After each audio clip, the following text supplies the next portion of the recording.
关注我的小伙伴肯定有不少是喜欢看重口味影视作品的。其实我也一样，很喜欢像《电锯惊魂》之类的悬疑重口味电影，真的是非常的下饭。而有一部重口味神剧《嗜血法医》，不知道各位有没有看过？男主德克斯特·摩根在白天是最优秀的血迹专家，与警察一起调查犯罪现场。到了晚上，他便成为了冷血杀手，用自己的方式惩罚那些罪大恶极之人。但看剧归看剧，如此大尺度的剧情在现实生活当中发生的几率非常的小。但如果说一个人喜欢这剧中的角色，喜欢到走火入魔，尽渴望成为和德克斯特一样的连环杀手，那他会做出怎样可怕的事情呢？而偏偏他还是一位电影制作人，没错，把自己的所作所为写成剧本才是他最终的目的。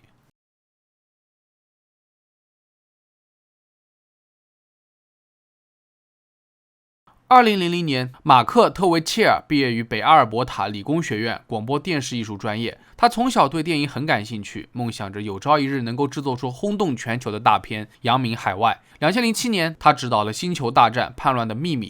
这是一部完整的同人电影，在网络上引起了广泛的关注，而除此之外，并没有什么其他的出圈作品。抛开事业不谈，外表斯文的马克非常喜欢美剧《嗜血法医》，他还特地开了一个德克斯特·摩根的脸书账号，专门以男主的视角描绘剧情，并与粉丝们进行探讨。当然，追剧入迷、中毒太深，这是再正常不过的现象。一般等剧完结，也就慢慢回归到了现实生活。也不知道是不是因为马克电影制作人的身份，想象力和创造力都超乎常人，所以他一直对里面的剧情念念不忘。不过，最让人难以置信的是，这位电影制作人最后以意想不到的方式出了名，只不过是臭名昭著了而已。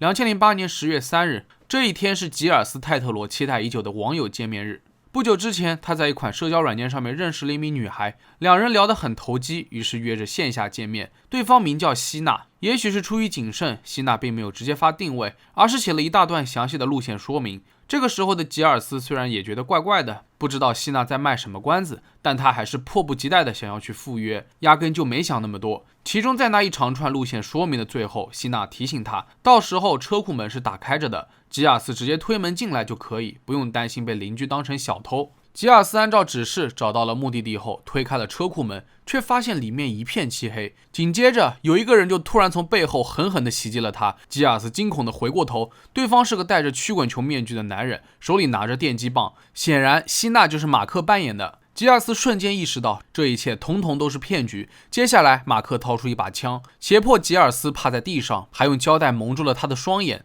而吉尔斯并不想受人摆布，他抱着必死的决心，趁机偷走了马克的枪。不过他摸上去就知道这是一把玩具枪，这让吉尔斯更有信心了。在与马克进行了一番激烈的搏斗后，他设法从车库逃了出去，迅速的开车离开了。然而对于吉尔斯来说，自己与所谓的女网友见面被骗，简直是太蠢了。他生怕丢脸，于是并没有把这件事情告诉其他人，更没有去报警。另一边，犯罪未遂的马克没有被吓退，反而开始物色下一位受害者。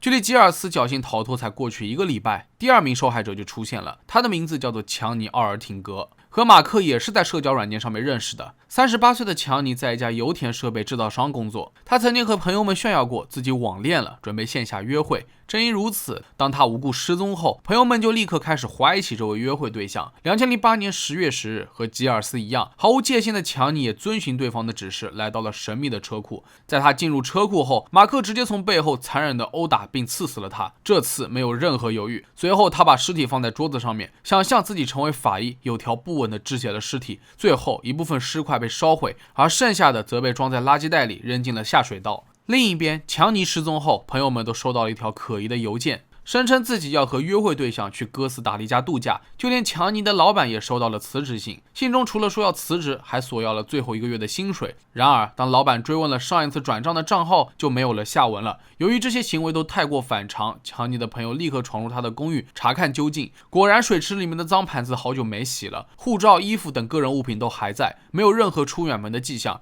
看来强尼绝对不是简单的失踪。好在他曾经跟朋友分享过与网友见面的详细路线，警方在获取这些线索后，立刻顺藤摸瓜找到了马克的车库。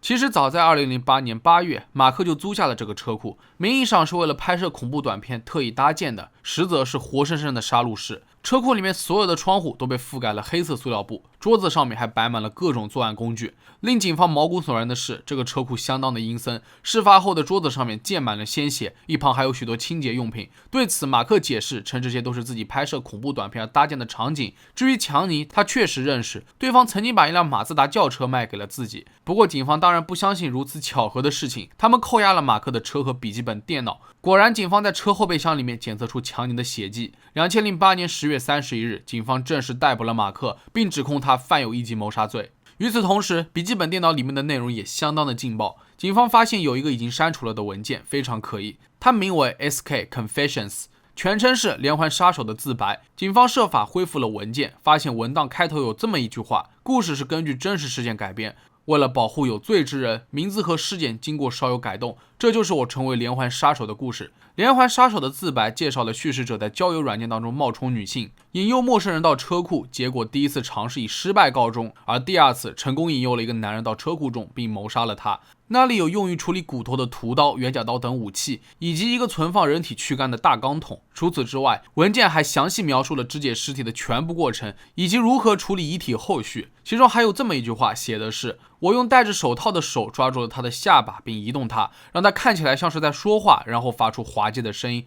这样的画面既搞笑又愚蠢。后来根据警方的判断，这应该是他砍下强尼的脑袋后，当成木偶玩具把玩了半天而写下来的。不过对于这个文件，马克声称自己正在筹备一部电影，电脑里面的文件只是个剧本，恰好讲述了男人被勾引到车库约会时惨遭遇害的故事。另外，马克之所以冒充女性约男人，单纯的只是为了恶作剧。他知道对方见面后会害怕的逃跑，而他的目的也只是想拍下他们最真实的反应。等以后电影上映之前，这些画面都会被公开，然后会进行炒作。除了这些，警方确实在现场找到了许多与文件内容相吻合的细节，比如烧焦的钢桶、曲棍球面具、电击棒等等。现在就差第一名受害者的关键证词，如果他能够站出来，就能够证明连环杀手的自白是真实发生的，并非马克所指的剧本。为了找到这一关键证人，警方公开了曲棍球面具的照片，希望受害者能够协助调查。果然，吉尔斯在看到电视台消息之后，立刻联系了警方。事到如今，马克还想狡辩，直到后来他承认自己杀害了强尼，但仅仅是出于自卫。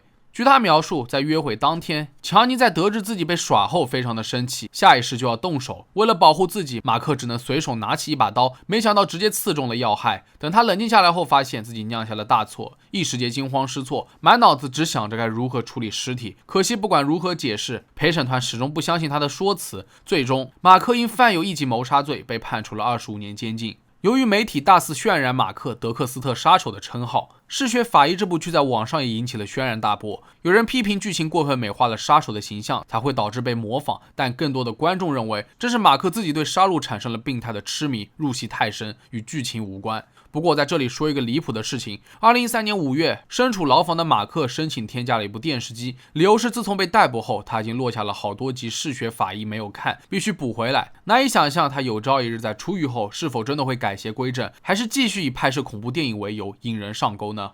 那最后，我觉得还是有必要提醒各位一句，大家追剧的时候千万不要太过入迷，时刻要记得剧情需要，请勿模仿这8个字。任何剧都是一样的，不要入戏太深，不能自拔。那好了，本期视频到这就结束了。如果觉得视频做得还不错的话，也别忘了点赞、收藏和投币。我是正正，咱们下期视频再见吧。